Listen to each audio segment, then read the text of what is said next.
శ్రీకృష్ణ పరబ్రహ్మణే నమః. శ్రీకృష్ణ తత్వము అనేది చాలా విచిత్రంగా ఉంటుంది. స్వామిని అర్థం చేసుకోవాలి అంటే చాలా తత్వ విశ్లేషణ అనేది చేసుకుంటూ ఉండాలి. దీని గురించి ఒక చిన్న కథ అని చెబుతూ ఉంటారు. గోకులంలో ఒక మహిళ బావి దగ్గర నీళ్లు తోడుతుంది. కొండ నిండగానే ఎవరైనా వస్తారేమో ఆ యొక్క కొండను నెత్తిన పెట్టడానికి, బరువు ఉంటుంది కదా, పెడతారేమో అటు ఇటు చూస్తుంటే శ్రీకృష్ణ భగవానుడు అటువైపుగా వచ్చానట. కృష్ణ కృష్ణ అని ఎన్నోసార్లు పిలిచినది, కానీ కృష్ణుడు వినిపించినట్లుగా వెళ్ళిపోయాడట. ఈయనకి ఏమైంది, ఈరోజు ఎంత పిలిచినా పలగట్లేదు అనుకుంటూ ఎలాగోలా కొండనైతే నెత్తన పెట్టుకొని ఇంటికి చేరుకున్నది. అక్కడ ఆమె కన్నే ముందు కృష్ణుడు చేరుకొని ఆమె కోసం ఎదురు చూస్తూ ఉన్నాడు. రా, కొండ దించి పెడతాను అన్నాడట. ఆమె ఆశ్చర్యంతో, అప్పుడేమో పిలిస్తే రాకుండా ఇప్పుడు పిలవకుండా వచ్చి కొండ దించి పెడతాను అంటున్నావు, నాకేం అర్థం కాలేదు కృష్ణ ఇది అన్నదట. కృష్ణుడు నవ్వి, నేను భారం దించేవాడిని కానీ భారం ఎక్కించేవాడిని కాదు, నా బాధ్యతలో భారం దించేయడమే, ఎక్కించడం కాదు అన్నాడట. అది కృష్ణతత్వం. చూడ్డానికి చాలా చిన్న కథలాగా ఉన్నా కూడా చాలా పెద్ద తత్వం ఉన్నది.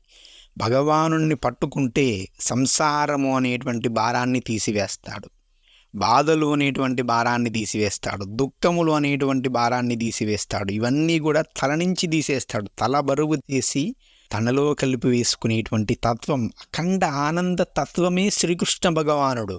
బరువులు, బాధ్యతలు ఇవి ఏవి ఉండవు. అవన్నీ కూడా ఒక లీలగా, ఒక హేళగా ఆయన అనుభవిస్తాడు. చూడండి, ఆయన జీవితాన్ని మనం గమనిస్తే జన్మ ఎత్తుకోక ముందు నుంచే, ఆయన అవతారాన్ని పరిసమాప్తి చేయకముందు నుంచే జైల్లో ఉన్నాడు. ఆయన్ని అవతారంలోనే చంపేయాలని ఆ కంసుడు అష్టమ గర్భంలో పుట్టినవాడు నన్ను నన్ను సంహరిస్తాడని తెలుసుకొని ముందే ఆ కారాగారంలో పెట్టేసి ఎప్పుడు చంపేద్దామా అని చూశాడు. కానీ ఆయన లీలగా వెళ్ళాడు. నందిని గోకులంలో పెరిగాడు.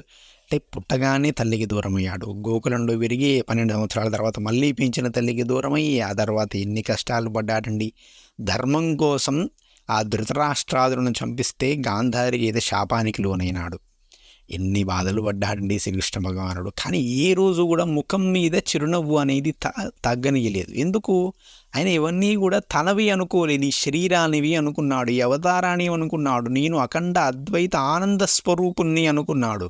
నాకు వీడికి భేదం లేదు అనుకున్నాడు. అధర్మాన్ని అంతం చేయడం అనేటువంటి ఒక కర్మను నిర్వహిస్తున్నాను, దాని ద్వారా వచ్చేటువంటి ఫలితంతో నాకు పని లేదు అని భావించినాడు. కాబట్టి శ్రీకృష్ణ భగవానుడికి, భగవంతుడికి ఏ అవతారం తీసుకున్నా కూడా కర్మఫలములు అంటవు. కానీ మనం అలా కాదు కదా. నేను ఈ పని చేస్తున్నాను, ఈ పని ద్వారా నాకు ఈ ఫలితం వస్తుంది, ఆ ఫలితాన్ని అనుభవించి నేను ఇంత సుఖంగా ఉండాలని మనం అనుకుంటున్నాము. కర్మ ఫలము కోసం మనం పని చేస్తున్నాము కాబట్టి దుఃఖాలు మనల్ని అంటుతున్నాయి, జన్మ పరంపరలు అనేవి మనల్ని వెంటాడుతున్నాయి. కర్మ ఫలం కోసం కాకుండా బాధ్యతగా చేస్తే, ఈ పని చేయడం మన బాధ్యత, ఫలితం వస్తే వచ్చింది, రాకుంటే రాలేదు, వస్తే అది కూడా ఏ విధంగా అనుభవించాలో ఆ విధంగానే అనుభవించబడుతుంది. రమణులు అంటారు ఒక మాట, జరిగేది జరగక మానదు, జరగాల్సింది ఆగక మానదు. అలాంటప్పుడు ఆతృతపడడం ఎందుకు, ఓరక ఉండక అంటారు. అంటే మనం చేయాల్సినటువంటి పని చేస్తూ వెళ్ళిపోవాలి. తర్వాత ఏం జరుగుతుందో అది ఈశ్వరునికి ఎరుక, అంతే కదా. కాలోహి బలవాన్ కర్త సతతం సుఖ దుఃఖయో. సుఖ దుఃఖములు అనేవి మన చేతిలో లేవు, కాలము చేతిలో ఉన్నవి. కాబట్టి కాలానికి కర్మను వదిలేసి, కాలానికి ఫలితమును వదిలేసి మన కర్మను మనం చేసుకుంటూ వెళ్తే జన్మ పరంపర నుంచి విముక్తుడమై శ్రీకృష్ణ సాయుధ్యమును పొందుతాము. స్వస్తి. జై శ్రీరామ్.